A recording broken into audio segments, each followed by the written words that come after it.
said, sword in my hand. Yeah, yeah, said, life is so grand. Yeah, yeah, said, I am the man. Yeah, yeah, yeah, just follow the plan. Just follow the smell of treasure when we dungeon dive. I'ma kill for gold, that's adventurous pride in this party of mine full of goons. I had to die for the cause, that's the cost of our lives. I roll with these bars, want me stuff on the mic, that's crazy. I slaughter with roll of the dice. Brothers in arms, we must fight to survive. Take the flirt from these beats, red buddies on rise. I do not mess with you fakers. I seen your level, you was basic. Saw the throats of any haters. Eldritch blast, see you later.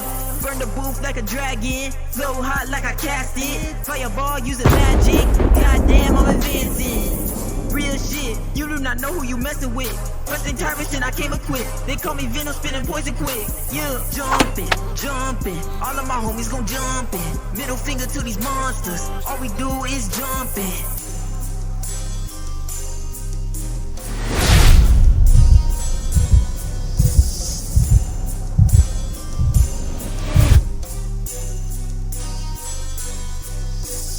I've been feeling super strong.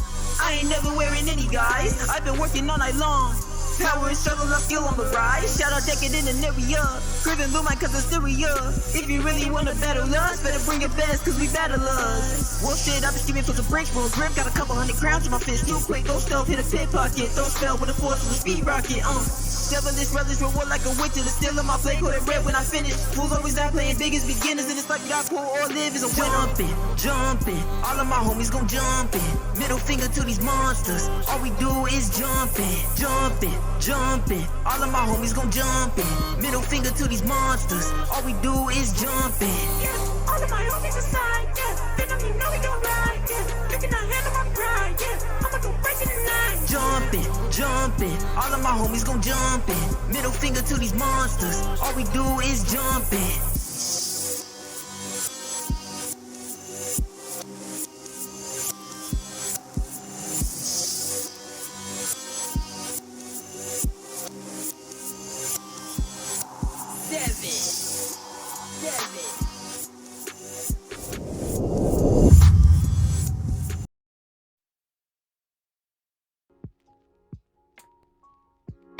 Oh, I forgot myself. Give me 1 sec. We'll be right back, chat. Bingo, bingo.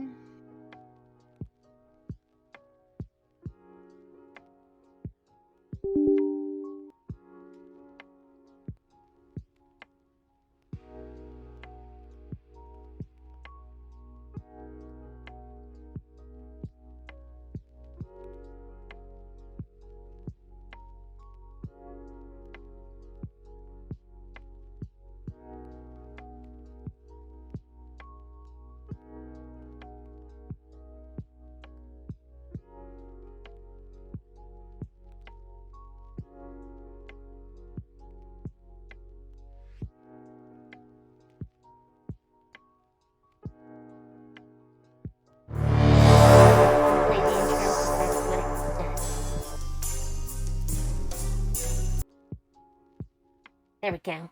There we go.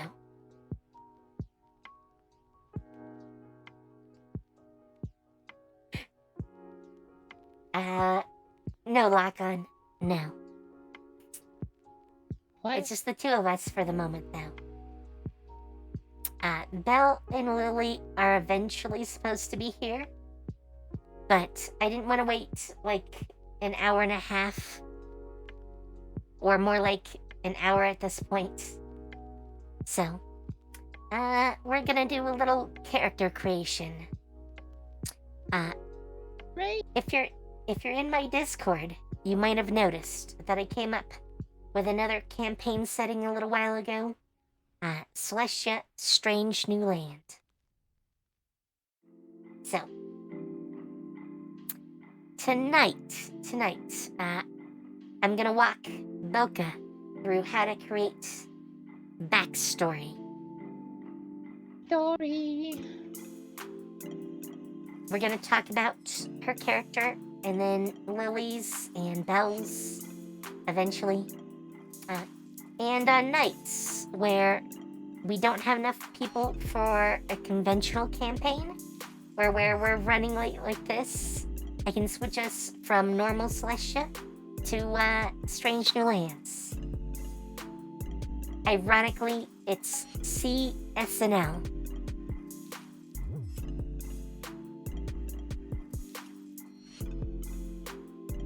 Yeah, I can do a lot more one-off stories in CSNL than I can in like Celestia itself, which is kind of plot heavy.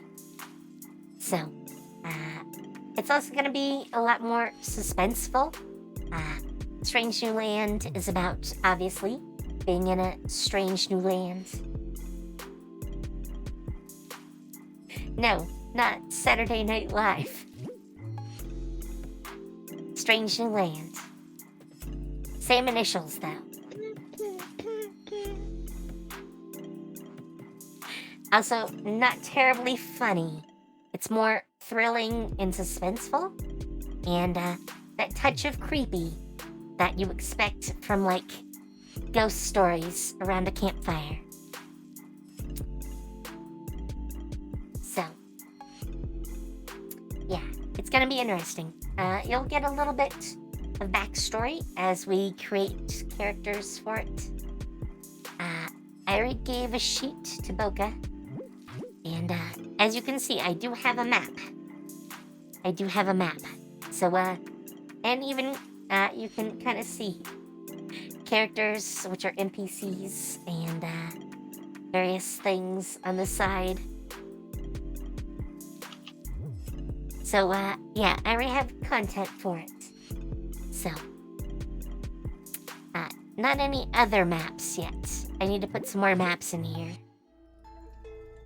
But, I figure I'll do that about one map at a time to cut down on the map spam that I get in the other ones. So, with that, I'm gonna switch to this. Boka, if you want to watch along, even though you're gonna hear the audio from mine, Sure. because the way my setup works, they're in the Celestia Strange New Lands channel. I posted them a couple of days ago.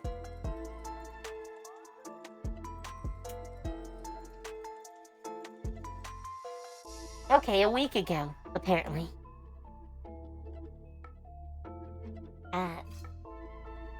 3 backstory tips is the first one I'm gonna play. It's a nice, concise one for us. Alright, let me at least temporarily turn off the music. So, here we go. Is a backstory that big of a deal? Is it not a big deal? Do you need it? Do you not need it? How much of it do you need? There's so much indecision and so many different philosophies on this. I want to try and shake this up in this video. And I'm calling in the help of 3 professionals here, Brennan Lee Mulligan, Abria Iyengar, and Matthew Mercer. They had a roundtable discussion a while ago, and this section on backstory really hit me because they hit a lot of different perspectives. They talk about having too much backstory of 40 pages. They talk about having absolutely nothing. Different tips all in the mix there to find that perfect backstory for that player, for that player, for every different kind of player. It's going to be a different journey and process for how much and where they got their backstory from. And there might be things going wrong with your campaign or your player's connection and engagement to the world because of backstory that you might not have realized. I'm going to send it over to them to get out their backstory thoughts, and then we're going to break it all down. Time out. Before we get into pulling in and engaging players into their own characters, you really want to try and pull and engage players into your world. And that's why the sponsor of this video is World Anvil. World Anvil is literally built to do this exact thing. It helps Dungeon Masters organize and navigate their world and helps give it to players to easily digest it, because sometimes it can be too much. And for sponsoring this video. Back to the backstory. And I feel like there's a weird analogy I always like of, like, you find out when you're baking, you'll find out what you didn't put into the mix in the oven. Like, you find out way too late what's not there. Yeah. And I feel that way all the time when people make characters and they'll get 3 or 4 sessions into something and be like, it's not clicking for me. There's something happened this session that wasn't fun, and you're like, it has nothing to do with this session. You made a character with no connection to the world that they're from, or you made a character that has no history, and like people, there's like complicated things about backstory. I don't think you need all the backstory in the world, what backstory is there to do is to give you a sense of trajectory. Where you are coming from informs where you are going, and it's the going that's essential. So people will be like, I don't need backstory, and you're like, cool, where's your momentum coming from? Like, how are you moving? Because if you start with someone who's like, Choices. what's up? I have a class and spells and magical gear and literally no desires and no attachments. And you're like, buddy, that's enlightenment. I don't know what to tell you. You're actually done. You win. You beat the game. You beat the game. You have no attachments and no desires? You have no goals? No enemies or friends? Who are you? So yeah, that stuff I think is momentum, and there's precious little I feel I can do if a player doesn't have those things. Huge. That's what we're talking about. Now, Matt's about to follow this up on the other side of that coin of having no backstory and building from that. And Brennan's talking about having a backstory and informing that. So we're going to kind of meet in the middle here between both of these DMs' perspectives on this. But on Brennan's point, the biggest thing I want you to take away from here is trajectory. Where you're going, where you came from, what things happen to you is going to filter the decisions that character makes. If you have certain goals, aspirations, ideals, beliefs, etc., you're going to interact with things that are presented to you differently. And if you don't have any of that, then it's just you, and it's you playing the game, which is fine. There's going to be parts of us in our own characters. There's going to be parts of us that are very different from ourselves, parts of our character that are the same as ourselves, whatever. But having that little bit of filter has that moment of, what would my character do? And if you have no history, no backstory, no anything, you have nothing to base that decision off of, and it's almost random. And if players are making random decisions because they don't have a character that has any sort of trajectory, there might not be as connected to them. So sometimes when players aren't connected to their characters, this could be a problem that's going on. They don't have any sort of insight to get into a character because they don't know what this character is, because they're just a class with a bunch of weapons and swords. But now Matt's... Okay, let's pause. So, Boka, what do you think about that? Where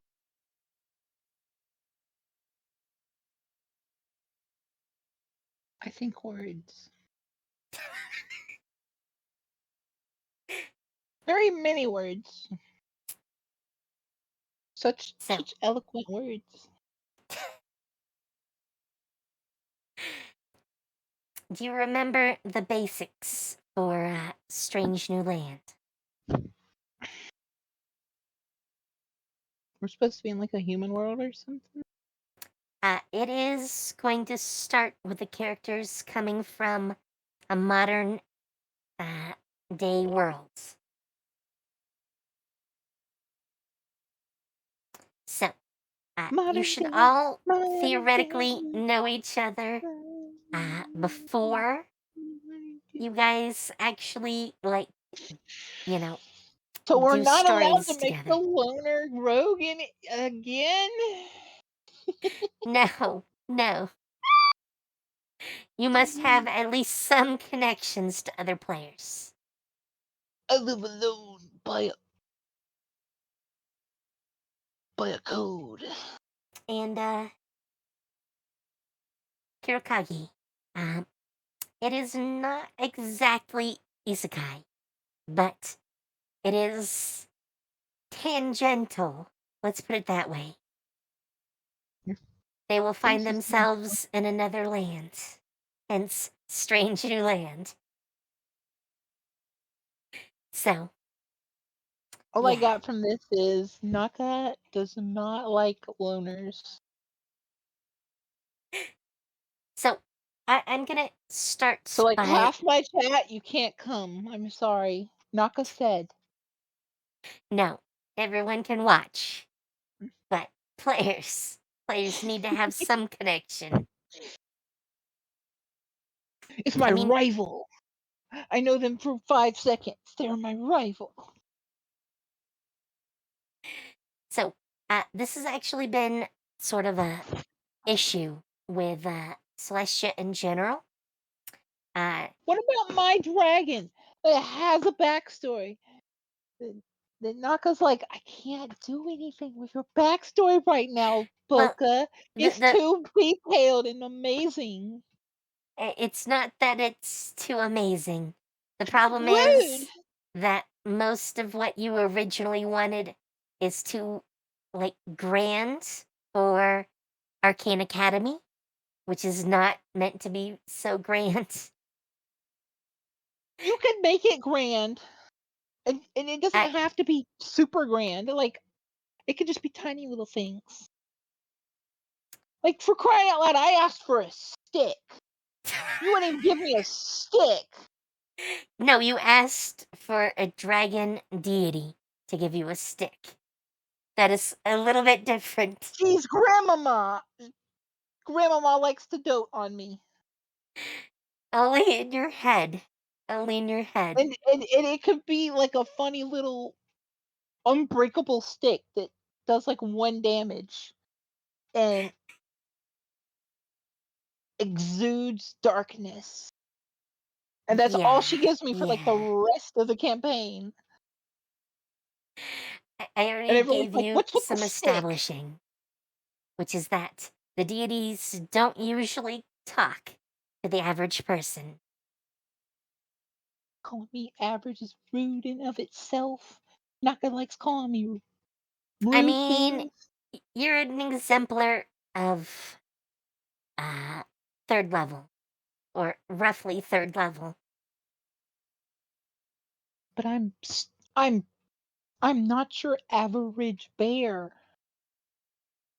Yes, Lock-On, that is also the issue.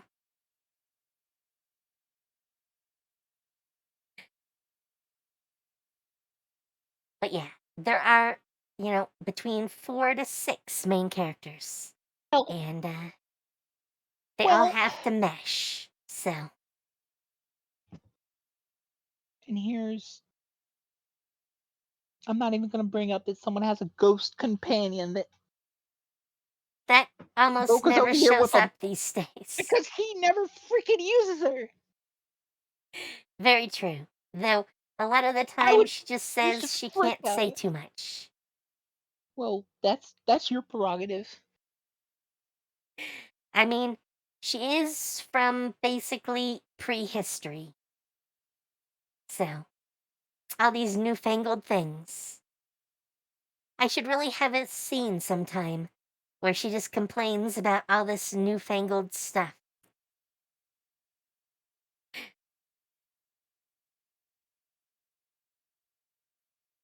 Yes.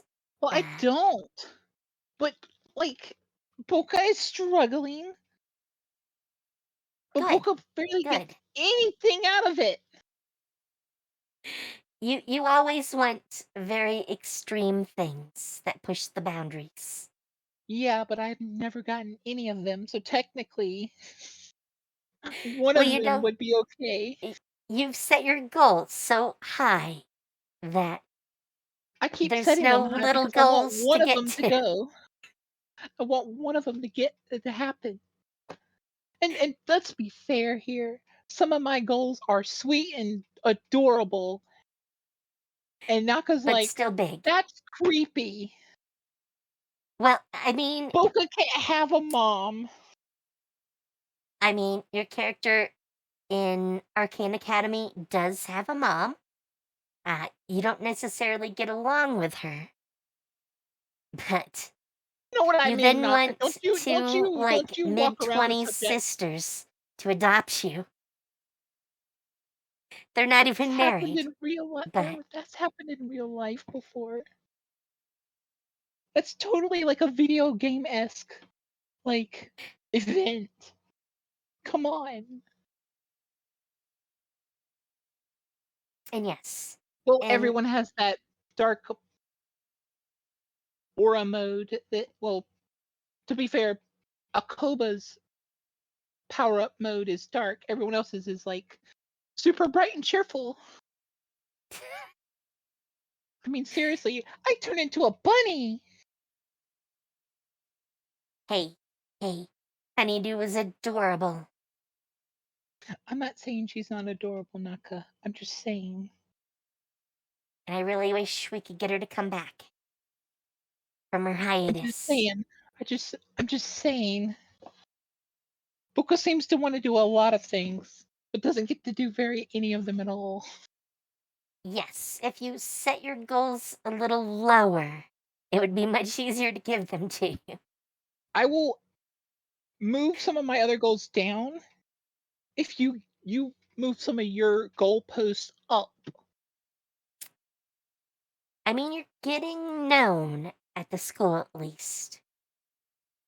When you guys get through with third year and you have the competition at the end of the year, everyone, at least at the school, should know you. So, I don't care if the bigger things can happen at that point. pool boy doesn't know me. I want teacher to know me. Your teachers do know you. You know what I mean. They're just not ready to adopt you. Because that's a little extreme for two women in their 20s. I'm just saying. I'm just saying, back then, what time period y'all were supposed to be in, that is not extreme. I mean, if we look You at can't use medieval the time, defense that it's medieval times and then like ignore the fact that women were getting made well, they mothers would at have like already been 15 married and if it was that 13. point. The only reason they're really not is because they're It's because mages. So, both of them are mages and one of them is super headstrong and the other is slightly what's the word? It's not book. Not it's book. More like lock on, I will stab you. You being a viewer does not mean you don't get stabbed. It means you're in stabbing range. okay, well, so to set things up, Strange New Worlds, the things I'm going to tell you now, it's a modern setting. I expect all the characters to be 18 to 22. I think I originally said 18 to 20, but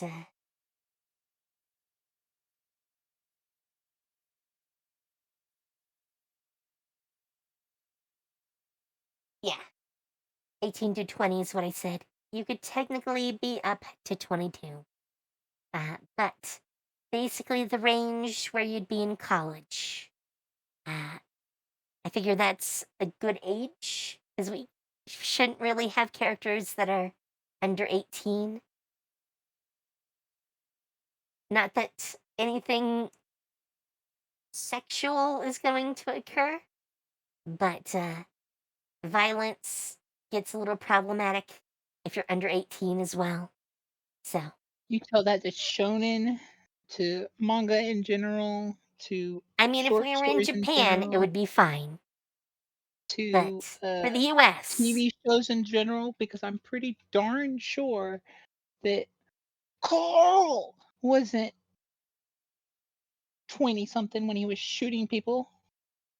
yes. But And that's pretty unfortunately, much way more violent. And Twitch he was has rules and about certain And things. we don't even show it. It's just a picture of our profile, and we're saying we're doing it.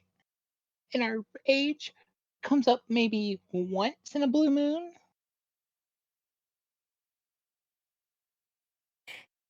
There you go. There you go, lock on. But yeah, at least the Wait, what's a characters guild? can't be.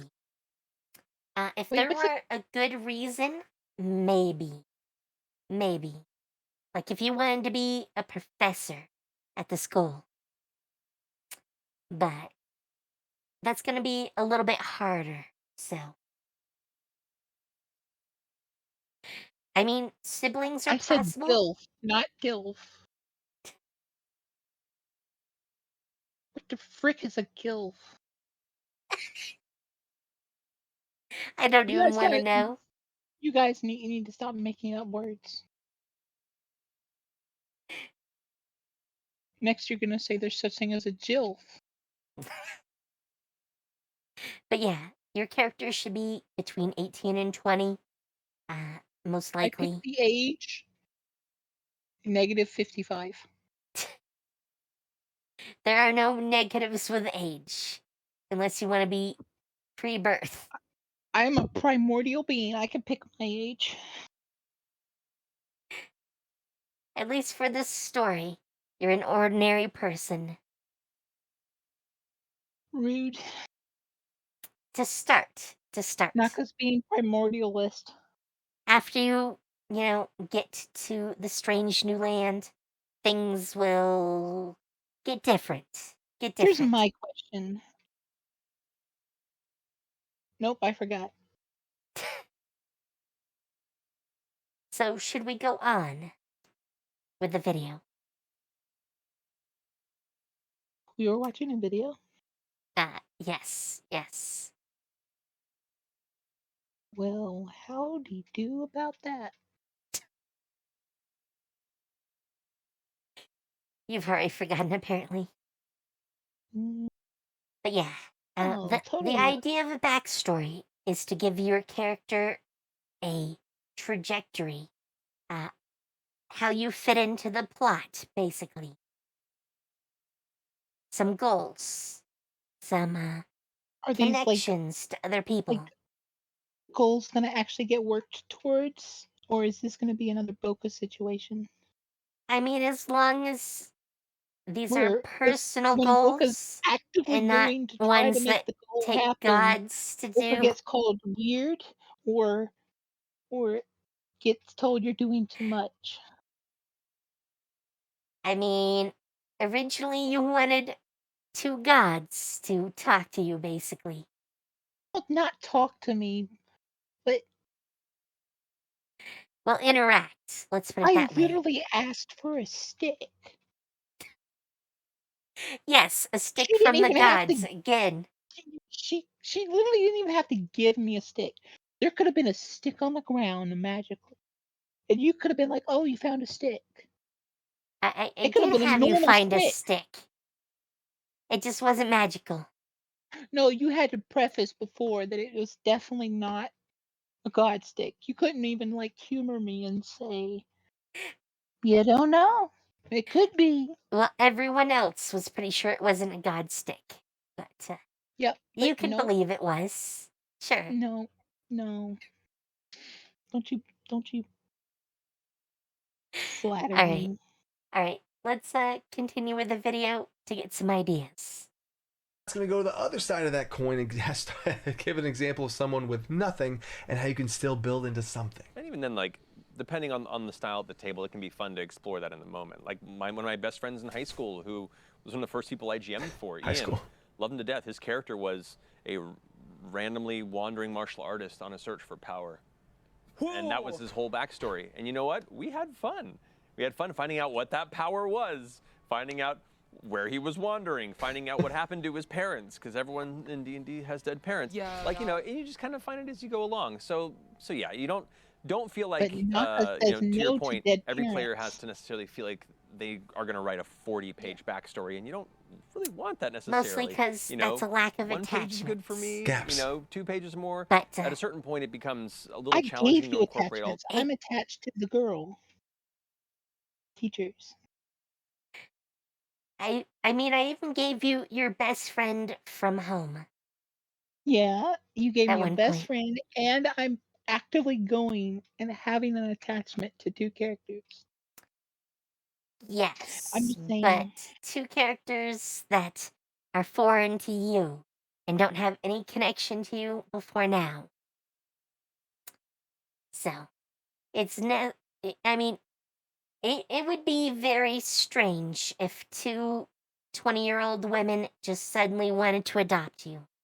That's all I'm saying. Well, it wouldn't be sudden at this point. I mean, how many I times mean, have I you've been interacted working with on them them through? for 3 years. And it Yeah, started with you basically creeping them out. creeping them out. Yes. That's mean. Well, they didn't know how to take that. But on the topic of not having parents, because of course Sun Eater also has a character in CSNL. So we were talking about their character's backstory the other day. They have a situation where something happened. It's not explained, but something happened and their parents passed away. But they've been in foster families. There was Mary the nun at the orphanage that he was rather attached, that she was rather attached to. There's characters there. It's not just no attachments because you suddenly don't have parents, which is usually what happens. Oh, I don't have parents. I don't have siblings. Nope, no attachments. Then I was okay with the like disappeared father and the estranged mother, and I was trying to make other stuff. Yes, it would be very easy for you to try to work out your situation with your mother. No, That would have been an it is interesting not. plot No, it wouldn't have. concept. It's not interesting. That's too generic. It's dramatic. It's It's no, dramatic. it is outplayed over and over and over. I mean, it's a normal situation, No, but it's too normal. only for you. Only Too for you. normal. Too normal.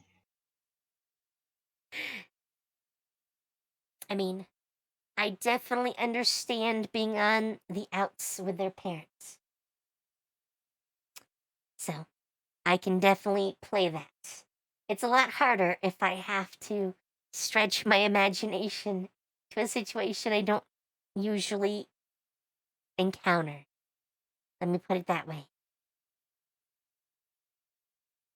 Anyway, let's hear what else they have to say. All the details of the story if there's expectation to it, but if it's just for the personal, the personal player use, that's totally fine. So there's the other side of that coin where you have this very broad, I'm going this way for power. What? But the cool part about this is gaps. If you have everything lined up and all of these things in this long 40+ page backstory, like they're saying, no. And if you have absolutely nothing to where you just have swords and power and you're a fighter, that's it. That's no. Also, the cool part about having less is there are more gaps and you can fill in those gaps. Maybe you just have it somewhere that you lost someone and that's the only nugget you have. You haven't even decided who that person you lost is. You might be having a role play moment with your party around the campfire and they talk about how they lost their sister and you're like, you know what? I lost my that's what it is. And you can start to even beautifully discover your own backstory as you're playing. That is also cool. And the opposite of this other way where you have the locked in backstory where you did this and had this loss and this and you found this and whatever else going on in the more involved backstory, or the no backstory. Both of those players' journeys are discovering and figuring out things. One person knows where they're coming from and they can make informed decisions and they have a trajectory, and the other person is trying to find their trajectory. Both of those players, though, are engaged. One of them is looking for answers based on their past experiences, and one of them is looking for answers to explain who they are. So in my opinion, the perfect mix is a balance of both. You have some sort of thing and goals and direction and have something of a backstory to have a place to go from, but leave gaps in there. I'm saying gaps. I like to leave mysterious gaps for a dungeon master, like, oh, I got these powers but I don't know how, or I found this thing but I don't know what it is, or something happened to my mom and I don't know what it was. Those are cool gaps, and yes, I like to have my players sprinkle those in. Those are always fun as a dungeon master, but I'm also talking about gaps that don't feel like you have to answer every question. The town where you came from, what was it like? What job did you grow up doing before you became an adventurer? Maybe you don't have to answer that question and you discover that, oh my gosh, it's pottery and there's some sort of pottery NPC that speaks to you and that reminds you of something from your past, and now you can insert things into those gaps to really connect yourself to the world, which is also what they were talking about earlier. So if you do have some gaps from a lighter backstory, you can actually fill in those gaps with parts of the world that your dungeon master provides you, with parts from your other party members that you can actually tie yourselves into them, and fill in those gaps with similar things to your allies. Another quote from Brendan before we get to Abrius. And I never found a way to articulate it, but I always knew the feeling of it, and it felt like the Iron Man. That last moment where something clicks. Yeah. That's how much backstory you need. Yeah. And that can be a sentence or it can be a book. But when you go, got it. Yeah. That is how much backstory you need, and that's going to be different for everybody. It's going to be coming from both angles from everybody, because I think too many times people think about backstory in a very linear way, and I'm trying to just shake that up here. Abria's going to finish it off stronger here for us with her little bonus tips, the things she does last minute for backstories. Is right before the game starts, asking everyone at the table, like pulling them to the side and asking them really quick, like, what's your backstory? Because someone that wrote 40 pages is going to remember the thing they care about the most. That's And for those who like didn't come up with enough, they will generate something in the moment as they talk. And I'm like, got it. I got the most important thing. And I read the 40 pages, but you actually only care about this one nugget right now, at least. So that's the one I'll remember and carry through. I and only again, care if I about need to my revisit, one nugget. the other 39 pages later. I actually just took this advice and used it in my most recent campaign I just started a couple weeks ago. Just launched the Curse of Strahd campaign. The live play footage and all the gameplay releases is available to patrons as well. I also have a Dungeon Coach Plays channel where I break down the whole thing and how the whole things go from the behind the scenes perspective. But when I started this campaign off, we had about a month or so, 2 months worth of kind of prep, and I was getting some other stuff ready and lots of other stuff was going on before we started playing. We did some character creation, all that kind of stuff. We talked about a lot of stuff. But then right before, like the week before we started playing, I was like, hey guys, can you just give me a little bit of like, give me what your backstory is, give me a few bullet points, that's it. And I was super lackadaisical about it, super relaxed, and just kind of like, hey, give me some bullet points, right? Because I knew I took notes on all these stuff, but I wanted to know what was important to them. The players with more backstories whittled it down to the most important pieces, and the players with not a lot felt like they kind of had to give a little bit more, and then they kind of flushed out their character a little bit more right before we started playing. And it also gave me a great snapshot into their psyche of what kind of thing they're about to enter into this game with. So Abria's tip right there is great for both of those types of players that we've just been talking about here. And I gotta include this bonus tip from Brennan because I completely agree with this one too. For me, I am lazy. So when someone hands me 40 pages of backstory, I go, oh, plot hooks you'll bite on every time? Thank you. And so in other words, there's an element of like, when I often poke my PCs for that stuff because I want to go like, hey, what's the stuff that is going to be like slam dunks for me? And that right there brings us all the way back full circle to the beginning of this whole thing, where you have a character that has a trajectory of they have things boiling up underneath them to send them off. They have things possibly that they don't know they need to discover. And this is the little carrot on the stick of what are those things that they're chasing after? What things do they want to know? What they want to search for power? What things can you put out in front of them that they're going to bite on every time? And if a character knows where they're coming from, has inspiration to find out more about where they're going, there's the trajectory connection. And there's things along the way to entice them along. How can they not love it? And to bring back in Abria's point, you can keep asking them and keep checking in on these little backstory nuggets to kind of see and do little check-ins across the campaign. But I challenge you to poke your players and try and have that conversation and get this picture going. Don't lowball it, because you're going to run into problems that could have been prevented if you put in a little work beforehand with backstory. I got a lot of different things about backstory on this channel. I've done probably 4 or 5 videos at this point. I'll put a link down in the description to more. Okay, I think that's most of it for this particular All video. I heard was, Boka, you are legitimate, and Naka should really listen to your hook that you care about.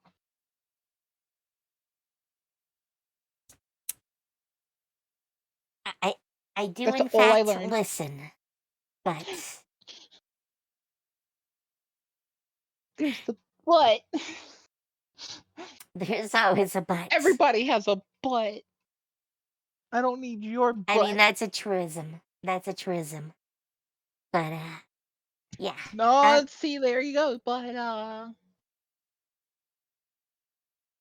release the So, hook. like in Naka. Celestia, Release it. I'm constantly giving out new nuggets for you guys to bite on. I really liked what you did last night, where you used my connections. That was cool. Do more of that.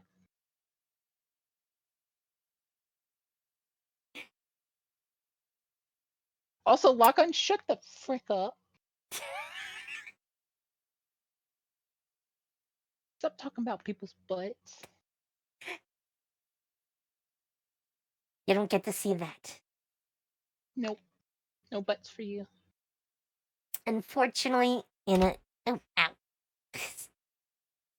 One day I won't hit myself in the head on my mic.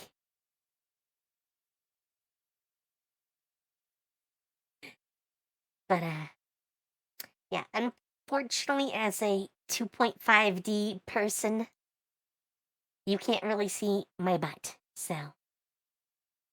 No butt for you.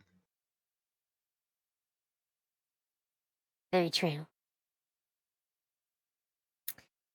So, I also have another good source for advice for backstories, which is the Dungeon Dudes.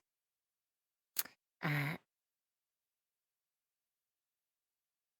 like their content as well. I watch a good bit of it. They have some pretty simple questions, and some of these won't apply to us.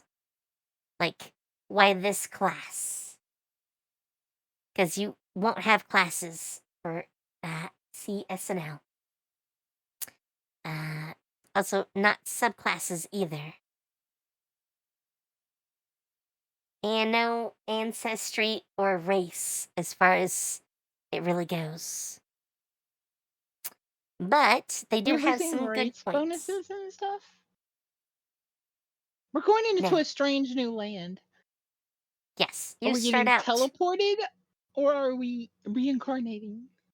You'll see how that goes. You'll see how that goes. Because if we're teleporting, that's pretty lame. I'm just kidding.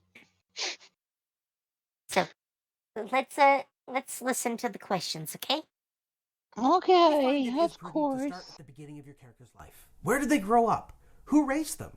But where do they call home today? I think that for this step, it is very important to work with your DM. If there is a certain campaign that you're setting out on, and they have a world map or a certain area or region that the campaign's going to be set in, it's important to know that. You don't want to say, my character's from Waterdeep, and then find out that you're playing in Eberron. That's not going to work.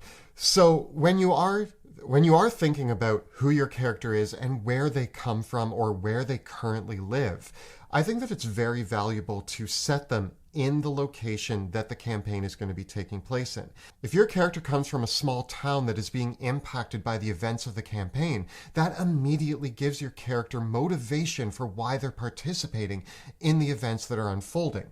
If they come from a far off land, what brought them here and why does it matter that they're here now? As part of this question, you'll want to think about what connections do they have to the places that they did grow up and that they did live in. For example, you might want to think about who their mentors, parents, teachers, or other friends might have been as they grew up. These could all be interesting NPCs that have a role in your character's story, and certainly your dungeon master will like having that list of names to potentially use in the future. This is also valuable with locations as well. Was there a favorite tavern that your character grew up going to, or a favorite temple or church? Depending on the class or race that they are and where they grew up, there might be cool locations that you can work with your DM to establish that are important to you. Creating a character who has connections and grew up in the same area where the general campaign is set. For example, if you're playing Waterdeep Dragon Heist, having a character that grew up in Waterdeep can give you a lot of great connections. But you may want to play a more well-traveled or far-traveled character, in which case, as part of this question, you'll want to answer, what made your character travel so far away from where they used to call home? And who have they met since coming there? So, yes, there's no name for the town you guys will start in. I'm definitely thinking most of you are college students, but you could be college adjacent very easily. So, yes, there are options here. Maybe you work at the local bar at night. And that's how you know the other characters. Or at least some of them. Who knows? Who knows? Those are questions to ask. But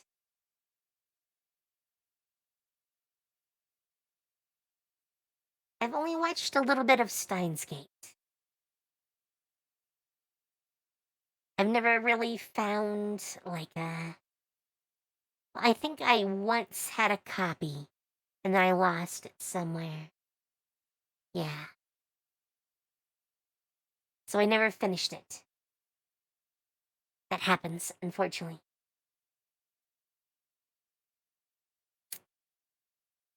So let's skip the stuff that we won't have involved and jump to family.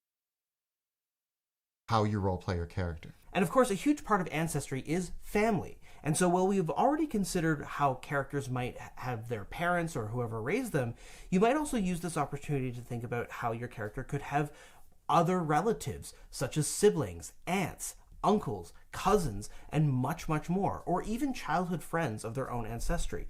Even for characters who have had more tragic backstories, who have lost their parents and lost loved ones, it's still entirely possible that your character does have other family and loved ones out there. And so this is a great moment to start thinking about those ideas and how that can be relevant. A lot of characters do like the tragic backstory of losing their parents, but if you look at common tropes, Batman had Alfred, who was his family and was like a mentor and father figure to him growing up. Peter Parker lost his parents, but grew up with his aunt and uncle. There are still mentors and important figures no matter what. Even if you lost somebody growing up, there is somebody that took care of you or meant something to you. So now that we know where your character comes from, how they gained their abilities, let's start thinking about where they're going. What motivated your character to become an adventurer? Okay, this one we can kind of skip. Sort of. Let me explain. Since you're going to a strange new land, obviously, that's going to be a lot of your motivation to become an adventurer. So, we sort of know what this is. And yet, you can also have other motivation. Since one of the features I'm gonna sort of, well, let me say this. Optionally, you may bounce back and forth between strange new land and the modern world. It may be a thing. I'm not gonna say for sure, but it may be a thing. That's weird. And if it is, why would you go back? Do you not have a choice? Is there something you need to do?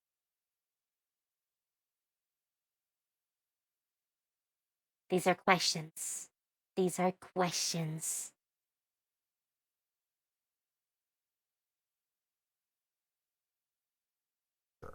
Once again, this is a key place where talking to your dungeon master about what the campaign premise might be can really help you inform and narrow down what some motivations might be for your character. If you know that you are going to be playing a pre-written campaign module that has some very specific hooks in there, those modules might provide the dungeon master with some ideas to give you that help explain why your character is connected to the adventure. And though this doesn't apply to us at the moment, usually if I were using a pre-done module, I will have story hooks, and you could ask about those, because I'm more than willing to give you suggestions. Always.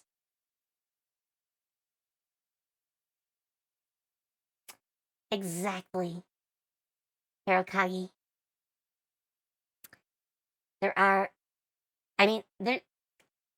What motivation do you have to want to flee or stay there forever, even though it's potentially dangerous in ways you're not used to? These are good questions. Adventure. But looking more broadly at why your character has decided to take up a life of adventure and what they might be looking for and what maybe is their personal quest is another great consideration to start thinking about. I think at this point you'll start to notice that all of these questions bleed into each other.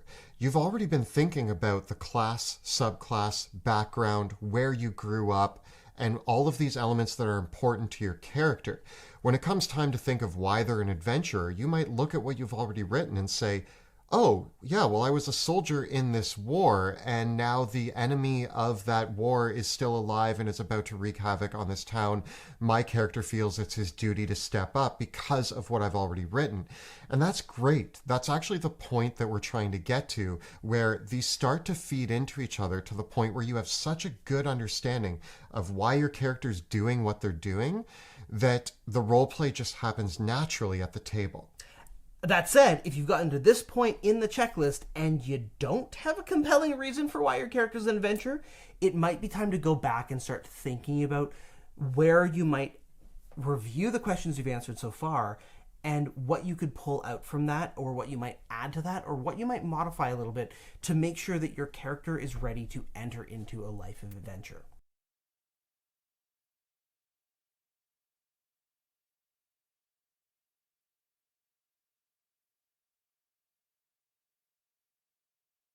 Yes, lock on. I agree with that. All of that. So, I literally got sidetracked reading Lock On's comment. But, yes, this is actually a problem that Celestia's had. While a cool gimmick, the celestial paths of Celestia itself is actually meant as a plot hook. I can use the celestial paths to guide you as the characters. Look here, you need to do this. I mean, that's why you went all the way around the worlds, was because of your celestial paths. So, very important things. Very important things. But Celestia's had issues with motivation.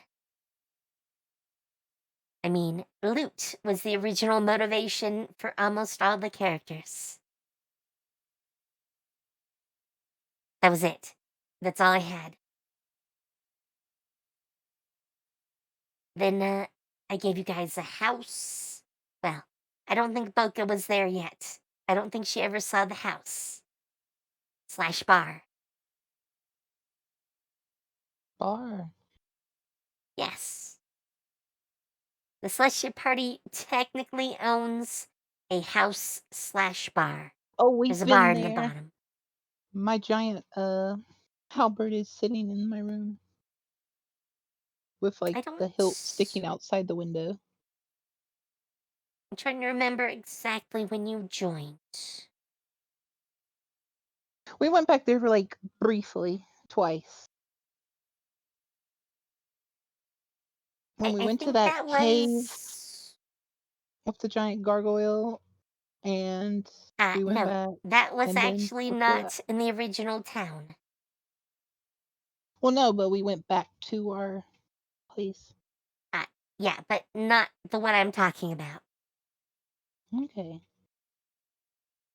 Yes, originally, at the very beginning, some like 70-ish episodes ago, they actually earned a what you could call a mansion. It had like 3 floors, with like most of the rooms being up above, and the bottom floor was a tavern, basically, which is why I keep calling it a bar. But the group hasn't been back there in a long time. They started their journey around the worlds because they got a tip that the same sort of energy that came from their celestial paths was felt across the world. So they went chasing it to find out how it was linked to them.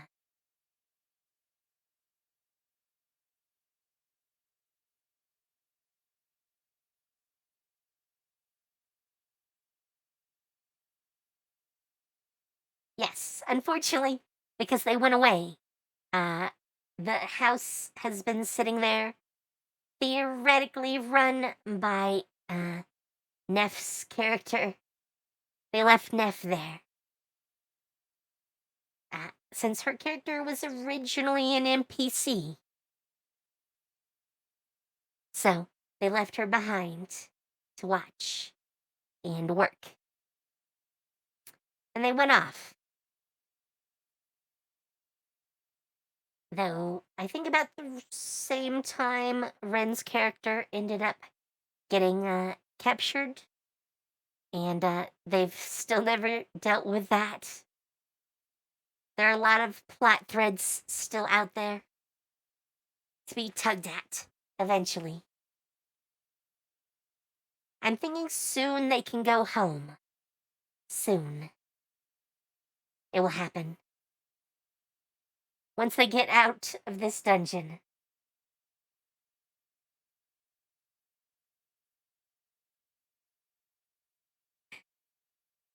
You know, I didn't even read it as infested, so it's fine. Anyway, let's go back. And sometimes you need to force your character to become an adventurer, and this is where it might be interesting to write an inciting incident. One event that took place prior to the campaign's start that triggered your character's motivation to become an adventurer. Now remember, it's very important that we use the term inciting incident here, which is a term that's used in literary or film terms to signify the beginning of the story that launches the characters off on their adventure. This is not the most important thing that your character has ever done. In Lord of the Rings, the inciting incident is really Frodo getting the ring from his uncle and realizing, oh, I have to leave the Shire. That's not the most exciting part of Lord of the Rings, but it is the incident that instigates Frodo needing to become an adventurer. So when you are thinking of this, don't make it the climax of the film. You didn't fight 20 dragons to become an adventurer. You maybe witnessed a dragon and had to flee, and now are homeless looking for a way to seek revenge on the dragon that destroyed your home. The inciting incident needs to be the instigator, not the climax. And the inciting incident does not need to be a tragedy or a disaster that fills your character with the motivations for revenge either. The inciting incident for your character can be a discovery of an interesting mystery that excites them. It can be the realization that they have a unique power that they want to understand more of. It could be a calling from a higher power. Or it could be, just in the case of the Lord of the Rings, a strange object that has fallen into their possession. Again, your Dungeon Master might also give you more options for this and may have some very specific things to offer you in this regard if you're really, really struggling with ideas. But all of that to say that there's a lot of inspiration out there for different motivations. They don't all have to be tragic. They don't all have to be motivated by revenge. They don't all have to involve a missing person. Or a stolen object. Sometimes it can be about wanting like to my find backstory, something out, or wanting to discover something, or wanting to develop your own character's abilities and skills. A great inciting incident might simply be tied to the fact that, hey, my character discovered wizardry, taught themselves their skills, and now they're going to go out Pokemon style and they want to catch them all, learn every spell there is out there to learn. It's okay for your character's inciting incident to actually be informed by their personal ambitions, desires, goals, or dreams. Not every adventurer is the product of tragedy. As part of the process of looking at your character's background, you might have also been looking at your character's ideals, bonds, flaws, and personality traits, and you might want to choose inciting incidents or defining events for these traits that explain why your character feels this way. So, I understand the use of the system. I don't really like the, I guess you can just call it personality traits. So that's not how I'd really describe them. That is in 5e. Sometimes I'll use those for, like, NPCs. But they're very generic. So I don't really like to use them. So, let's skip that for a sec and jump on to the next part. Around them to protect them from being hurt. Now, your personality trait, ideal, bond, and flaw give you a lot to play with, but we actually also like to go a step further with the character and write down more than just those. We love the idea of a personal quest. Now, you can break this into an immediate quest or a long-term goal. When we look at the immediate quest, This is another time to work with your DM because you want to make sure that your immediate quest is something that feeds into the campaign, can help work as a motivator for why you are drawn into the campaign, and just give your character something to look forward to or aspire to. It could be something simple like your character did grow up poor and has spent a lot of their money and just wants to make 1,000 gold. It's interesting to note that there can be a slight distinction between your character's motivation to become an adventurer and their immediate goal. These two things are probably related in some way, shape, or form, but a character who achieves their immediate goal doesn't necessarily satisfy fully their motivation to become an adventurer. Your character might just need to earn up 1,500 gold pieces so they can buy some full plate so they can go into the next battle well armored. Maybe your character wants to learn a specific spell, or maybe they want to meet a certain person, or... Okay, I'm gonna pause that. So, lock on. For Celestia, both current campaigns technically exist overlapping each other. So, if, the main Celestia party ever wanted to go to Bluestone, they could run into the characters from Arcane Academy. I don't think they'd have any reason to do that. But, yeah, they technically exist at the same time. In fact, plot elements from one technically appear in the other. So, they mesh. They mesh. I think we've probably had enough about the immediate quest. Let's jump ahead again. The story that's going to be presented. At this point, we've talked about a lot of questions, a lot of whys, and a lot of possible NPCs that you have made. Whether that's your family or where you're from or your friends, all of it could be potential NPCs.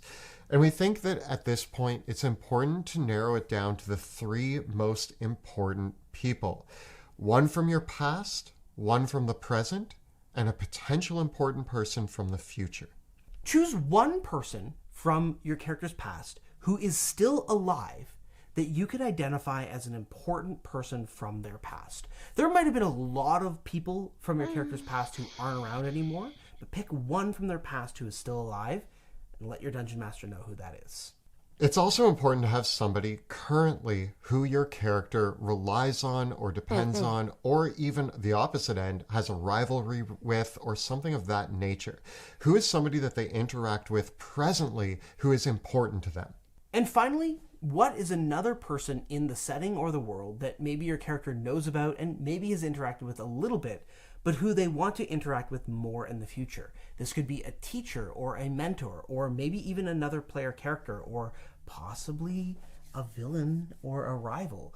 Someone who might have a big impact on your character's future.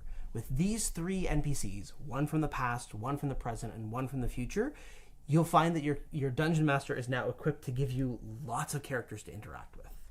And while you're coming up with all of these important people There we for go. your character, there's not really going to be anybody more important for the campaign setting than the party that you're playing with. And that's why it's also important to talk to the other players at the table. Talk about their characters, all the questions that they've answered leading up until this point, and talk to them about how your characters know each other. It can be one thing to say you all meet in a tavern, but I find it really hard to meet somebody in a tavern and decide to go slay dragons together, unless that's what you love doing. But it is very important that maybe... So, the tavern trope. We have to talk about that for a second. So, it's become such a trope these days that, all the characters meet in a tavern. But, that is actually how the original Dragonlance trilogy works. They all meet back up after mostly having been friends in childhood at a tavern. And then all hell breaks loose. And the world nearly ends. So, yeah, I mean, it can work. It can work. It just takes some effort. the original Celestia crew met in a tavern. If you actually want to go back in time and watch episode 1, they did in fact meet in a tavern. And they nearly came to blows in the first episode.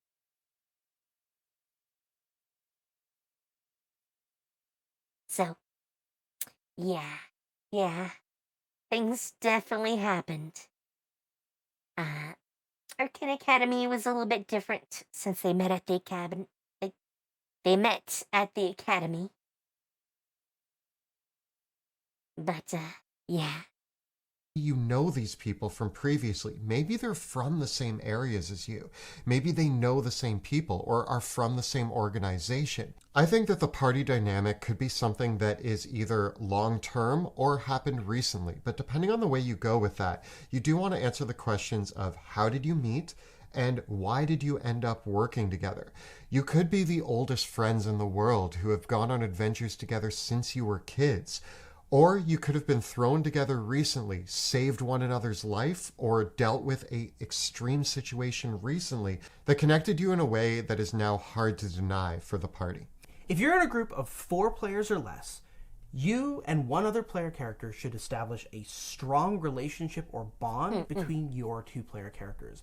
A relationship that has existed for perhaps a year or longer, or if it's a more recent meeting, make sure that it's one informed by a very powerful or relevant event. The sky is the limit on this. You could be lovers, childhood friends, siblings, students of the same mentor. You could have seen each other in a dream. You could be both afflicted by the same curse. You could be former rivals that have had to work together due to some sort of interesting circumstance. Whatever it is, it should answer that question of both how do you know each other and why exactly are you working together. What's interesting about this is that you can kind of weave this into a 6 degrees of separation sort of situation that explains how the entire party comes together. Because maybe player A and B make that connection to one another, but then players B and C make that connection together, and then players C and D make another connection. So if you have a group that is larger, you might want to ask every player to make connections with 2 other characters. And so this kind of forms a web of associations. And I will say, if you think of most fictional stories, usually characters do end up with some kind of network of relationships to one another at the beginning of the story. They do. Before things start off like that. It's interesting to explore people's relationships to one another, and by establishing these bonds between the other players in the campaign, you're going to have a lot of opportunities for roleplay with each other, because that roleplay, the one that happens between the players, is often first of all, it's the one that's most common in games of D&D and any role-playing game, really. And it's also the ones that are the most powerful and meaningful that I find. So while you're off thinking about all the elements for your character, coming together in the end and building that relationship with the other players, I think is going to yield the most powerful results. And if there's one step of this whole questionnaire that I would not skip, it's this one. All right, I'm going to pause it again. So, Boka, you still with us? Yeah. Have you had any ideas? I'm not really good at the whole "you're friends already" thing, but I guess maybe. So, why don't I explain this?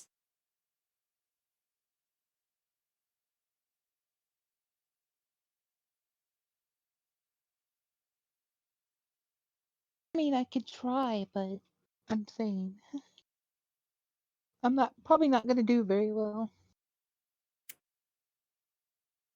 You just gotta get a little bit used to it, Boka. And, Kirokagi, yes.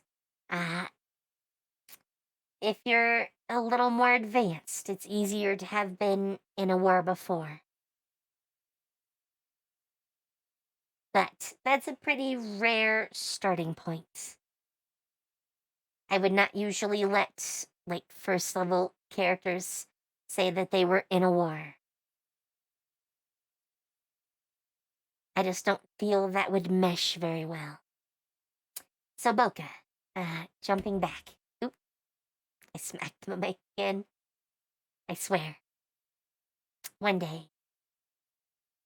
So, Sun Eater's character. They're a senior in high school, and they take classes, extra classes, at the college nearby.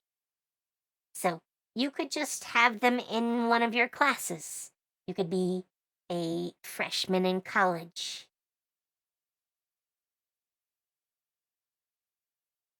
Easy peasy. You have a connection. You've met them in class. That's it. Done. You might not know them well, but you know them. That's all. Does that make Like sense? I can know of them, but not necessarily. Yeah. You don't need to be buddy-buddy. Okay. You just need to know each other. Have some context. Like, oh, that's Fred from my accounting class. Sun Eater's It's gonna be name is hard. definitely not going to be Fred, but It's gonna be hard making a character based on real world aspects.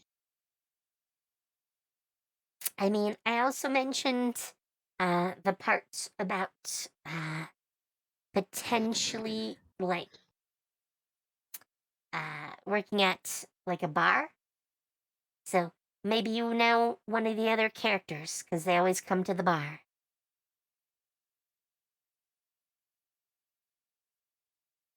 Easy stuff. Easy stuff. Especially since remember, the people behind the characters are gonna be ones you know. So like Lily or Belle or Sun Eater or Game. So yeah, you'll already know the person. You just have to get to know their character. Oh, I was just mentioning you. Hi, Belle. hi. Sorry, I was at work. Oh yeah, I just realized. Sorry for not messaging back last week about the D&D session. I got a cold and I still went to work, and then when I got home, the cold got worse. Oh no. So I was like, yeah, I probably shouldn't do D&D like this. And then I had a whole breakdown as well. So that wasn't good. You need to take care of yourself. I went from being drunk as fuck to then having a cold and then to being like, hi, I'm better now in the span of 2 weeks. Oh, no, yeah, I was drunk as fuck the last stream, and then we had to cancel the stream after that. And then I got a cold, so I couldn't join last stream. That's how it went. Jesus. Yeah.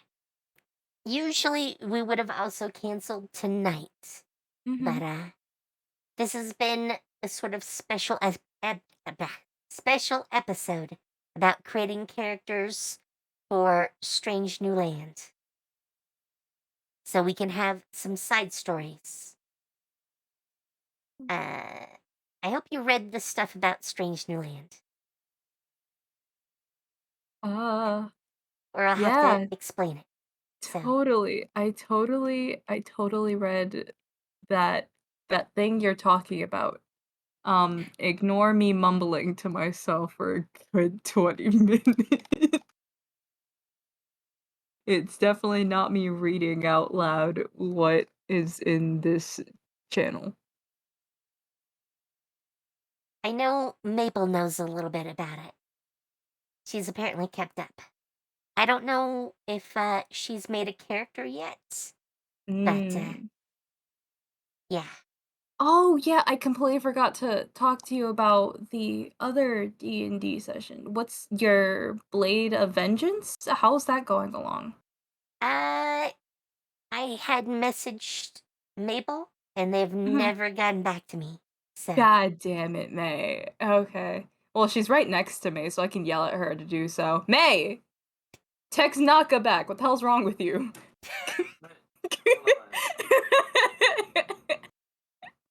She just looked at me with a fucking cheeky ass smile, like, oh fuck.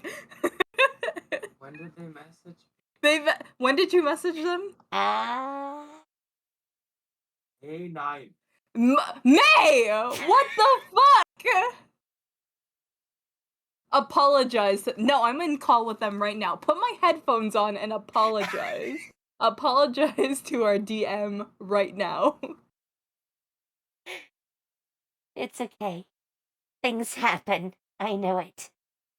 She's in her goblin stance and is now messaging you right now.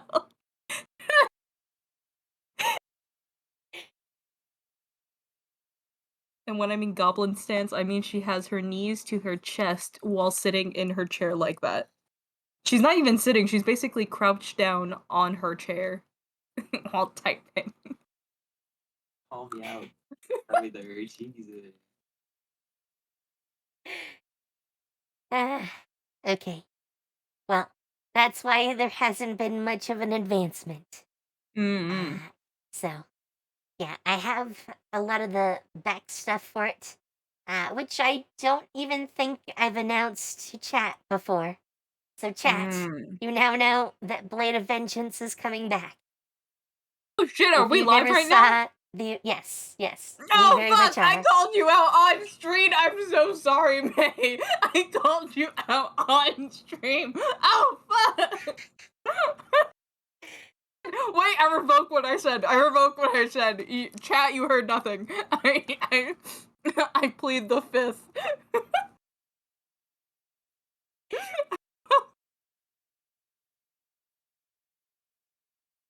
I think it's too late. No! Oh shit! I got karma so quick. I just almost fell out of my chair, and instead I have lost custody of my peanuts, and now they're on the floor, and I'm sad now. Oh no. I'm gonna go cry about my peanuts being spilt. Instead of spilling the beans, I spilt the nuts. Oh no. I'm not even gonna be happy enough to laugh about that euphemism. Euphemism. Euphemism? Euphemism. Wait, did I say that wrong? People were talking about Naka's butt earlier. Yeah, Naka has a nice butt. I mean, you only get to see that if you visit the adult section of Your my OnlyFans? Discord. Naka, can I get your OnlyFans? There's no OnlyFans. Guys, no guys, you OnlyFans. you have to get Naka to 1,000 followers and they will make an OnlyFans. No. I definitely don't have the money to create an OnlyFans account. You don't need money to make an OnlyFans account. I mean, I don't know that I wouldn't know that. I'm just saying from people who have told me. Well, I'm definitely not showing IRL pics, so. Hey, I mean, people make OnlyFans and post lewd art on there. Yeah, but I don't have the artistic talent to create too much of that. So, you can now go to my adult section of Discord, and I do have some pictures from Second Life, where you can see me there in interesting outfits. Yes. Oh yeah, I don't have access to that. I'm a child. I'm not allowed to see naked pics. I mean, since the only restriction is just asking me for access, that's easy to fix. Hold on, I'm chewing. Hold on, I'll ask you in a second. I'm eating peanuts. Anya likes peanuts! Like peanuts? Fuck, I need a dustpan and a broom. My peanuts are all over the floor. Fuck, I spilt my nuts. They're all over the floor. No! So they're these nuts? I need a new chair. This seat of my chair is like completely broken. Like I could literally grab the seat of my chair, lift it, and put it aside and just sit on the middle part of my chair. I've had this one now for a couple of years. But I actually had my old chair break on stream. No! Yep, yep. Oddly, I managed to catch myself, so I did not fall on the floor. But, No! the chair decided to separate. It was not so fun. May revoked my sitting privileges and took my seat. I can't sit in my chair now. I stood up so I could grab my peanuts off the floor. And she Who revoked threw my peanuts on the seat. floor? Did May put the peanuts on the floor? No, I spilt my nuts. I have nut all over the floor. Could you not say it like that, please? No. Like, please and thank you. I have to scoop. Hold on, I'm scooping peanuts off the ground. Anya's very sad now. There's just a pile of peanuts in front of my PC. Actually, I'm gonna have my dog come eat these. Darby! Darby, come eat peanuts! Here! I don't want to pick them up, I'm too lazy. It's the dog disposal system. Yes! The DBS. Sweetie.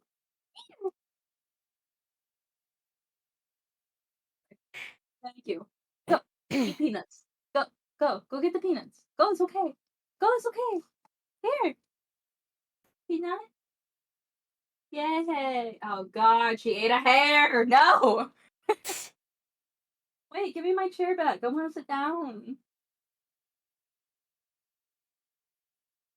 Thank you for retrieving my seat. So, Belle. Yes. I did send you the link to CSNL. Celestia Strange New Land.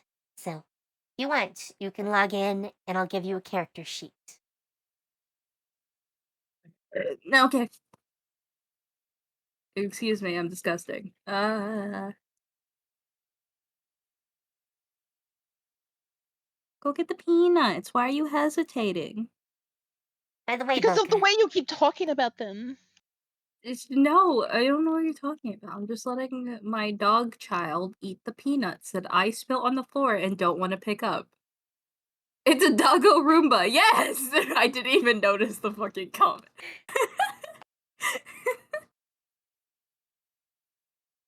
I want to get a Roomba, and so that way I can put googly eyes on it and watch it just buzz around my room. I want a yard Roomba. They make ones that are like lawnmowers.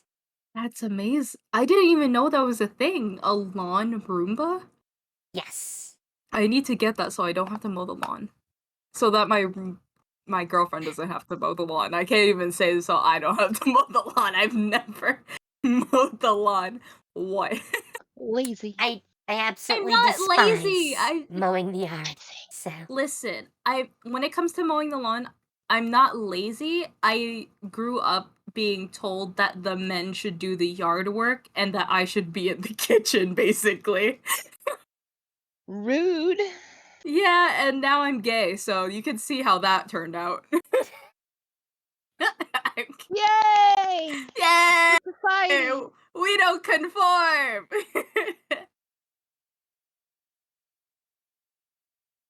Damn, she's only halfway through the pile. I thought she would have destroyed that thing by now.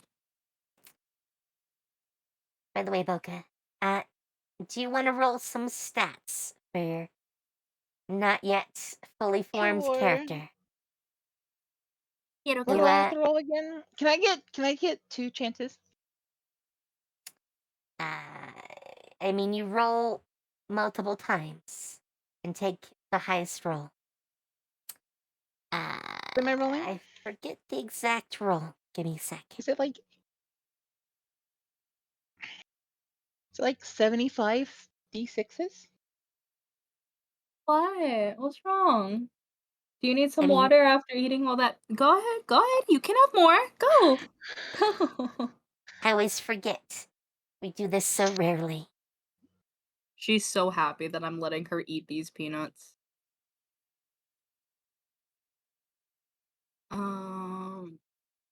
Where's the character sheet? I'm blind. Oh, I have 2 brain cells. If you followed the link, Yeah. it should show you logged in, and once I see you logged in, I can just send you a sheet. Wait, for roll 20 or for Yes, the for roll 20. Oh shoot, this whole time I thought you were talking about the other link. Hold on, I knew that. I totally knew that.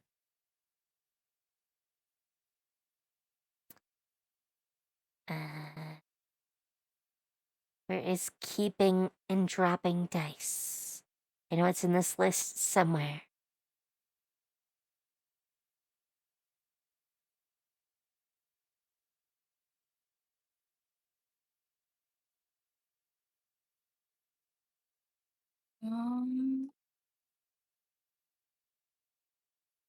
It's the first link, right? Here it is. I just sent it to you on Discord. Oh yeah. Directly. Whap. Whap goblin. Whap. Okay, so Boka, it is /R 4d6 K3. /R 4d6 K3. Yes. And I can you do this it twice? 6 times. Oh you no. do it 6 times total.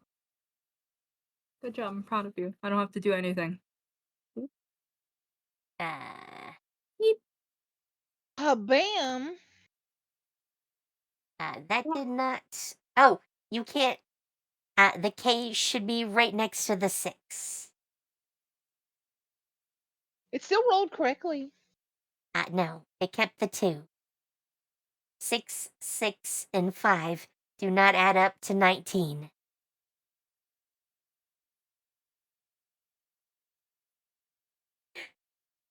Oh, okay. 2 17s. Cool.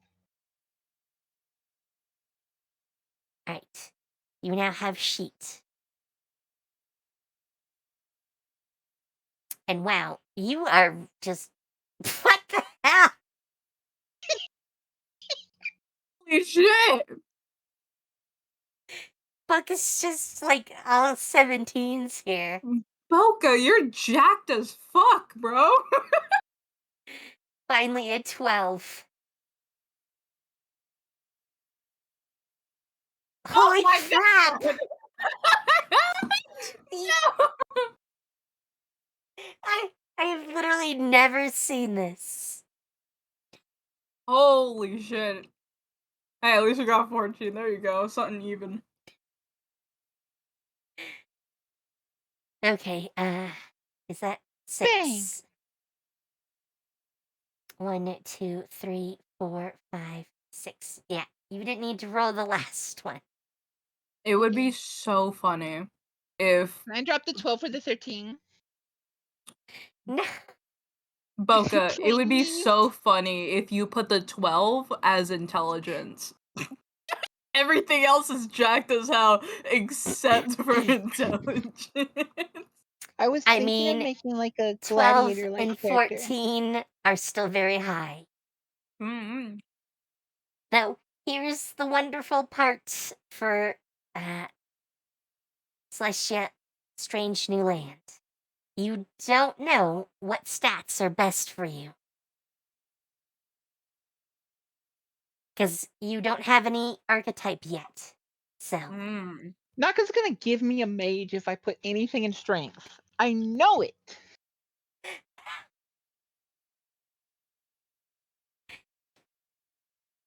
I Joke's on mean, you, I like that shit. Hey, yo. we'll see what you get. In chat, yes, I am randomly applying archetypes to them, basically their character class. So, it should be fun. It should be fun. At least for me.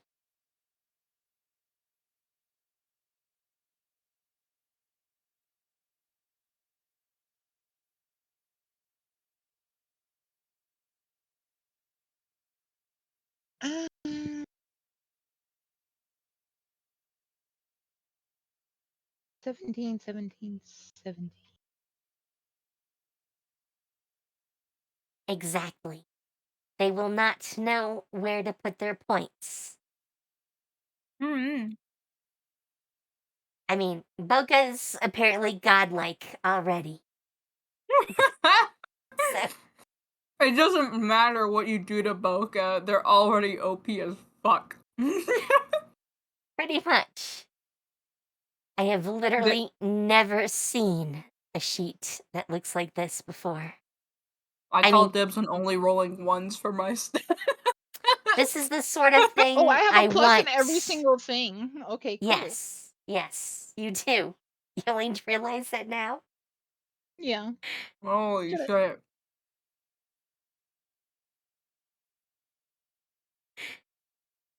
And intelligence is maxed.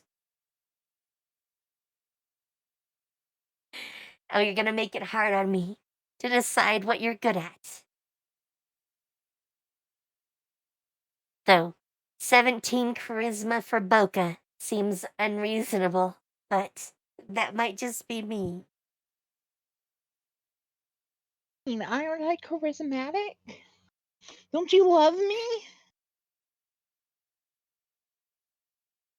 I'm adorable, aren't I? But yeah, when you're, Yes, Boka, you're very playing sweet. like a single player RPG, this is where you want your character stats to be. 17s, 18s, 12 as your dump stat. I swear I'm gonna roll for my stats and I'm gonna get like a 6 in all of them.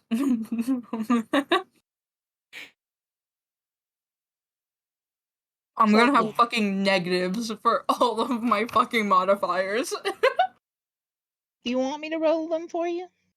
Yes, because Boka only rolls high. And before I roll all my low rolls for the day. Oh, I can give you some boosts now, actually. How do I want to do this, though? Oh, I can't just do it directly. Let's see.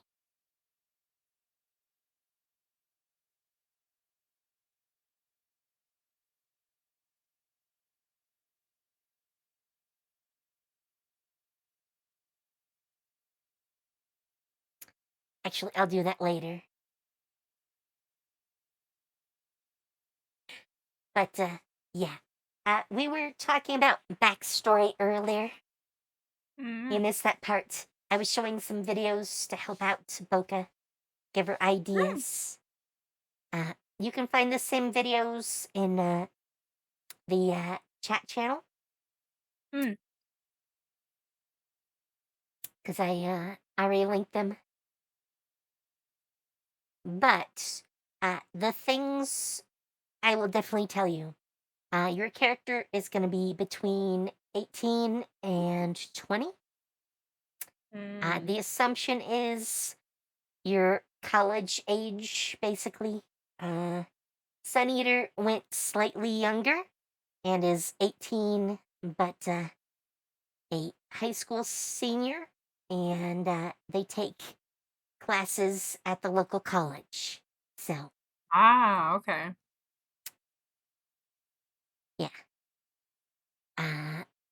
I want connections between the characters, so you know at least something about each other before the story itself takes place. Even Okay. if that's just I've had class with this person or that person. I'm debating on whether or not I should reuse a character sheet that I have from the past that I was never able to use in an actual D&D session, or Uh, if I should just start from scratch. Because I have well, already a really intense idea for what I want if I go the other route. so this is the other thing. The characters start out not in a classical D&D setting, but in the modern worlds. So, Mm. yeah, hence why I was talking about college and high school. So yeah, probably D&D setting is not going to help.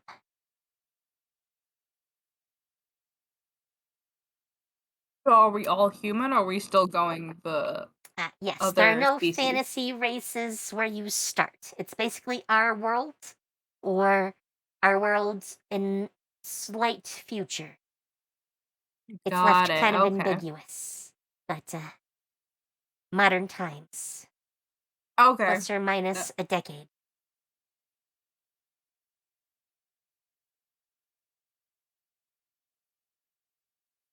Of course, the interesting things are probably mostly going to be in the strange new world or land. I can't call It's it a strange new world. It's copyright. scene. But yeah. And as the name implies, you get whisked away to a strange new land. Ooh, okay. You may be stuck there. It's not sure, at least from the character's perspective once they arrive. So, whether you want to stay or you want to leave, that is a big aspect for your characters to think about once it happens. Okay. I have now have a more concrete idea of another character. Whole new character. Already have well, most of the physical traits in my head, as well as some personality traits. Cool. May is trying to fluster me, and it's very upsetting. Stop that. I will bite your kneecaps. By the way, since you all start as a human, which for Roll20 purposes is considered level 1 as a human class, you'll have 6 HP plus your constitution bonus, which actually I can do Bokus now. But it is Celestia constitution, which means half of your constitution score. So Oh, I can roll my half HP. of 17. Round it up. Just taken as is. So you drop the halves. Oh. So 8. Yeah, then 8. So 8 plus 6, 14. Which is a pretty good amount of HP.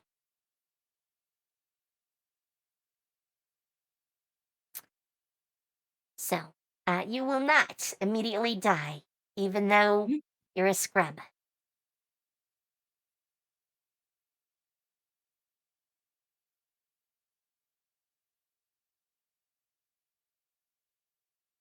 And Belle, if you want to, you can also roll your stats.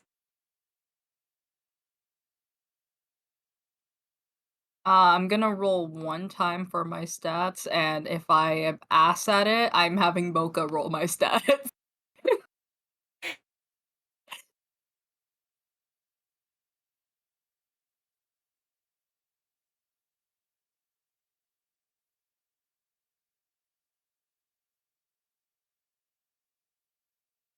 Oh, I should probably start the music. Dang.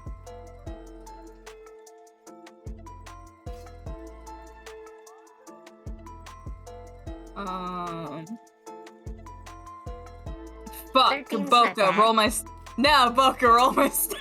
Hey, 13 is not bad.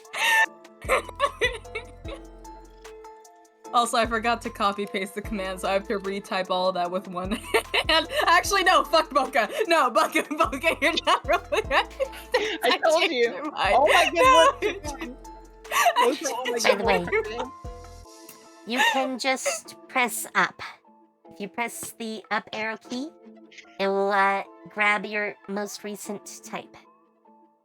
Wow, 2 16s. Whoa.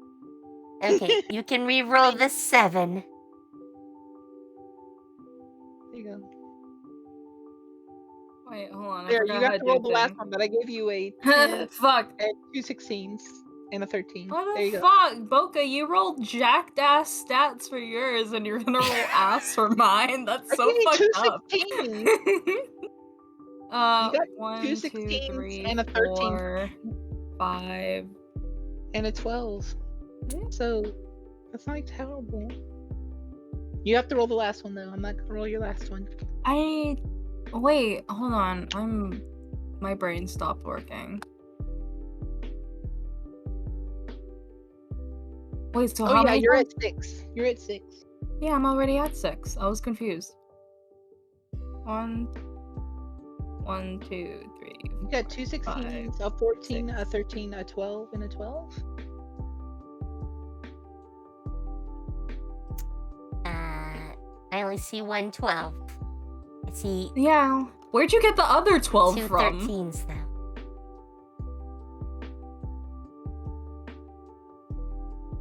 Hold on, let me recount that. 1, 2, 3, 4, 5, 6. Can I replace that 10 for the 14 I rolled? No, the only one that doesn't count is the 7. God damn it! Ah.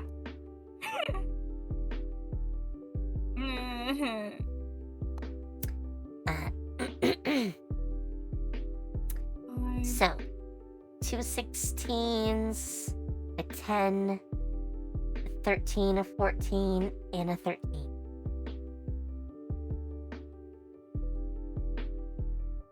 Yes. Still good stats. Still good stats. I'm average at one thing. And you're above average True. at everything else, aren't you? Yes. Not always by a lot, but at least a Well, little bit.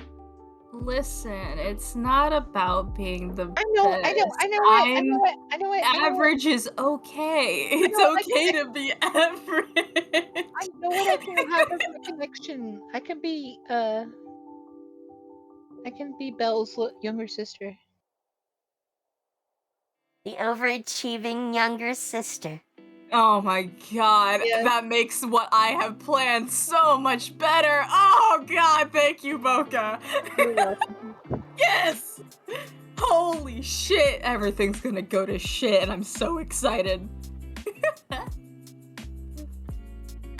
You have no idea how much I have planned now, and this just lines even better. More, make her sadder. Yes. Hey, you're supposed to protect me. Sure, sweetie, let's go with that. You're supposed to. That's how it Except works. somehow That's the enemy little trope. sis That's the enemy always trope. ends up, saving the day. Boka, Yeah. stop! Yeah, You're you're- ruining it! That's supposed to be a surprise. Guys. Anime trope. The plot. Let it develop.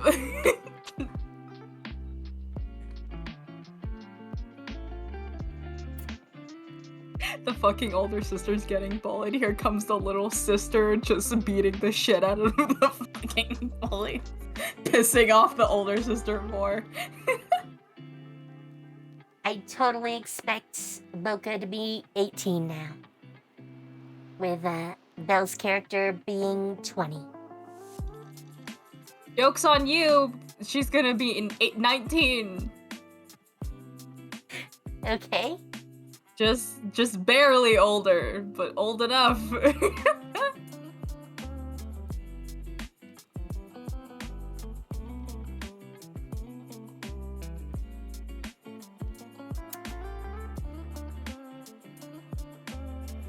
Let me look at your sheet really quick. What? Okay, you haven't put anything in. Oh shit, yeah, I was supposed to touch things. Hold on, sorry. Wait, that sounded wrong. Hold on. Ignore what I said. It's fine. It's... Oh wait, I can choose where I put them? Fuck yeah, let's fucking go. Okay. I'm going to keep that like that. You know, if you want to be slightly opposite of Boka, her low stats are wisdom and dexterity. For some reason. You said wisdom and dexterity? Yes. So if you want those to be your high stats, entirely possible. Wisdom low because I like my character to be slightly bit of an airhead. What was my next? Hey, Pyro. I have 2 16s. It was... Hold on, let me look back 2 at the 16s, a 14, 2 13s, and a 12. No, a 10. Sorry. A 14, and then 2 13s. Yes.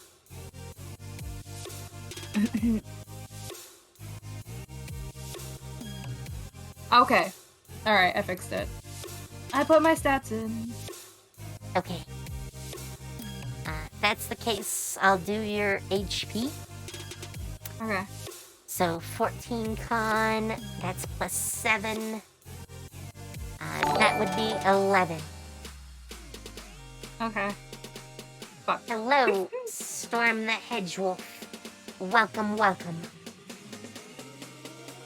Thank you for the follow. I'm gonna change the name, I swear. I'm gonna change the name, I swear. Boka is OP. Boka is OP.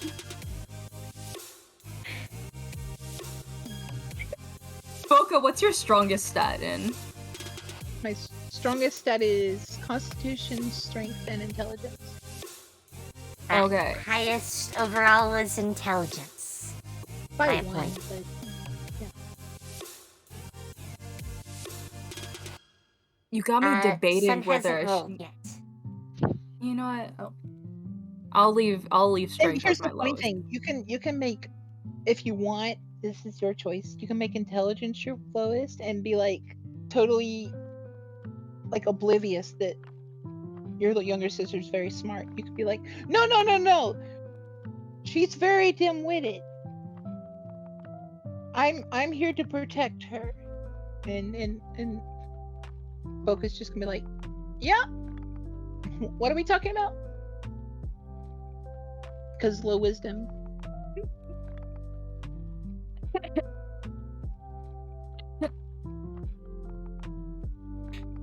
I'm dying. I'm dying. I swear I'm over my cold. I swear.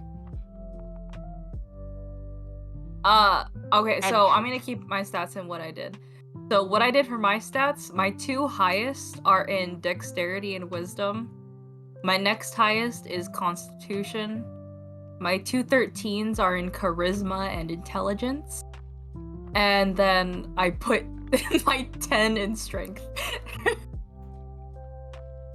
That's fine. What it is going to mean is that since dexterity is highly focused on like ranged fighting, you would be good with, like, a rare firearm. Like, one of the existing NPCs. Risu. Was adorable, by the way. But, Risu carries an assault rifle. Naka, sweetie, are you telling me I get to be the quiet kid that everyone should be concerned of and is always on the top of one certain type of list that everyone knows about but doesn't talk about? I mean, as long as you only, use that aspect in this strange new land, it's fine. Aw, fine. By the way, Risu is pretty much the first NPC you're going to meet. So, it should be an interesting time when you meet her. Oh, I'm so excited. Oh god, I'm so excited. I already got this planned out. I already got her. I already know what she's gonna look like. I already got it planned out. I got this shit planned to a T. Feel like a nerd. God damn it. Being a nerd isn't bad. I became more of a nerd after high school than I was in high school. I'm about the same, unfortunately. What do you mean, unfortunately? You have more fun now. High school is like, I'm just trying to get through these fucking years. Yes, surviving was the goal. But, you know, I did go into computer science, sort of. I'm computer science adjacent, so.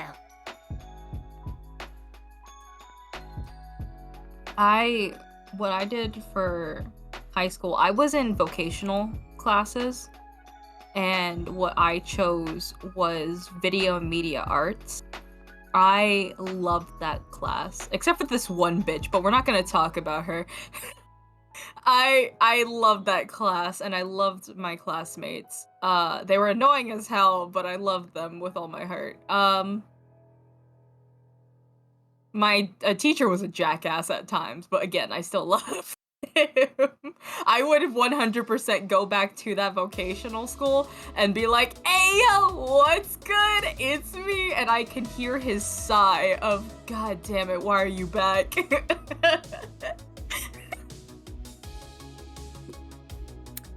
Well, there were no vocational schools where I'm from, so. You were expected to figure it out on your own or go to college. So I went the college route, and now I have massive debt. Oh, Jesus Christ. So, that's how that goes. I understand, but at the same time, I don't, as to why people label going to college so highly. Because for certain jobs, yeah, I completely understand why you need to go to college and learn more about that specific profession. But a lot of other jobs require more work related like experience than more school experience. Yeah. My university time had a lot of hands-on stuff. But then I started working for the IT department at the school, so. I had a lot of hands-on. So. And now I can't get a job in my field, so. God damn it. And you're in debt. They really fucked you. God damn it. What the fuck? Yes. That's so you don't even know how much I owe. No. Do you need me to somebody off? I know people. I don't think that would help. Damn it. If I got all of the college loan, like, thing that they were going to do. It would have been about a fourth of what I owe. Jesus Christ. Yeah. So, I'm never paying that off. Damn, you're really handing. Some people get, like, I don't know, bonds or, like, hand-me-downs, jewelry when their family passes. Naka's gonna hand down their debt to their kids.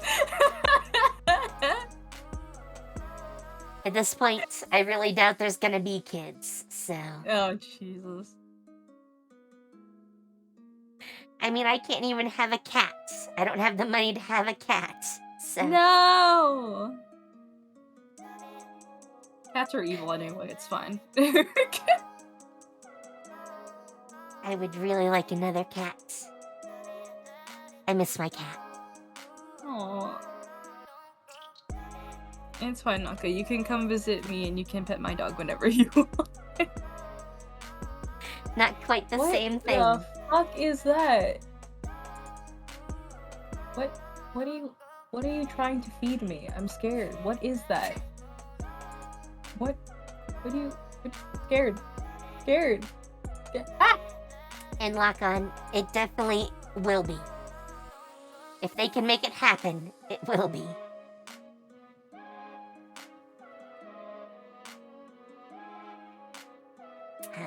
You know what's funny is that some people who don't have family or anything else after that, and they pass away, their debt is just poof. So, it's literally something they stressed about all their life just for it to poof anyway. Yes. Though, it's... at least in the US, the only sort of debt you can't get rid of by, filing bankruptcy is tuition debt. You can get rid of basically every other sort of debt, but not tuition. So, yes, it's literally a noose around your neck unless you make enough to pay it off.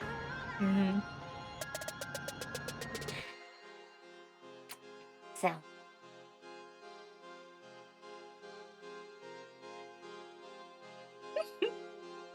That is not what I mean, Lock-On. But... No, let him cook. I think he's onto something.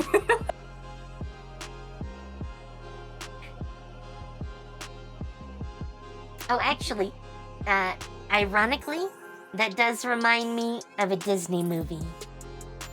I'd have to look up the name, but it was like Crater or something. The kids inherited the parents' debts. So, they like grew up on the moon, but they were minors. And the company extorted them by passing down the debt of the parents to the kids. Damn. Yeah. It was very sad, as far as that goes. I'm like, this is a Disney movie. What are you doing? That got a little too real, Disney. Are you okay? Yes, especially since they would be ones to do that. You know it. Look at their animators.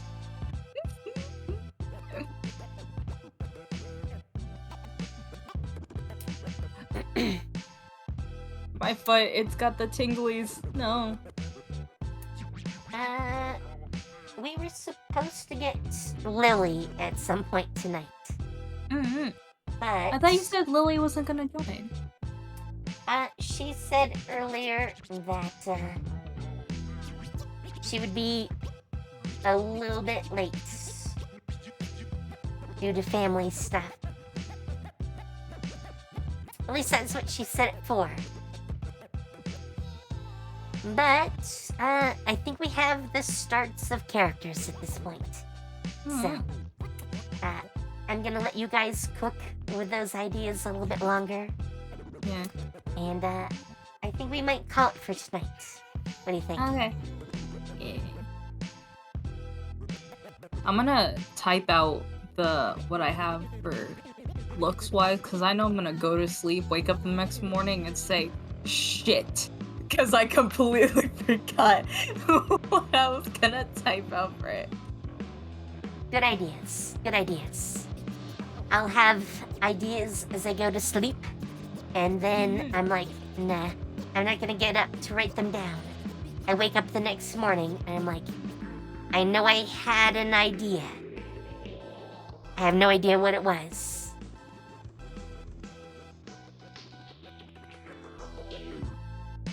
So, if we're gonna call it here, let me find someone to raid.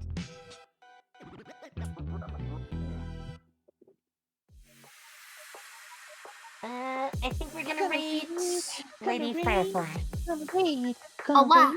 Gonna dance. And you. Choo-choo-choo. I mean, the music playing at the moment is definitely for dancing. The lengths people will go Do to not play that. I will mention that there's a surprise coming this week on Boka's channel. Ooh, surprises. Surprise. Special surprise. I'm gonna be working tomorrow morning on the schedule for this next week. So, hopefully I'll have it done tomorrow. I was mostly doing Celestia Strange New Lands stuff earlier. Since I already have everything basically planned out for Celestia at the moment. And I haven't started work on Arcane Academy's next session. So, yeah. I'll get to that.